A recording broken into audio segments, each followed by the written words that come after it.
छत्रपती शिवरायांनी आपलं सर्व राजवैभव बाजूला ठेवून गरीब मावळ्यांच्या घरी जाऊन भाकरी खावी, केवढं मोठं नातं आहे.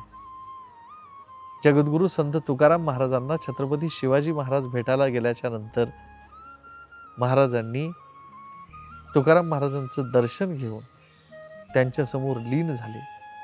केवढं मोठं नातं हे गुरु शिष्याचं. ही नाती माणसाला समृद्ध करतात. याच पद्धतीने मोठं होणारं नातं म्हणजे गुरु शिष्याचं.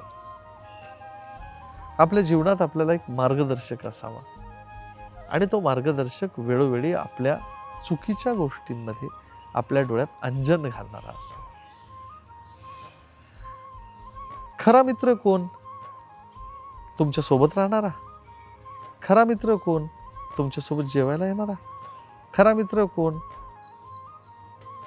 तुमच्या सोबत फिरायला येणारा नव्हे. खरा मित्र म्हणजे वेळोवेळी तुम्हाला मार्गदर्शन करून तुम्हाला चांगल्या मार्गावर ठेवणारा, तो म्हणजे मित्र. मित्र म्हणजे सवंगडी नव्हे. मित्र हा मार्गदर्शक असावा. जीवनामध्ये जर चांगला मित्र मिळाला तर आपल्या जीवनाचं समृद्धीकरण केल्याशिवाय राहणार नाही.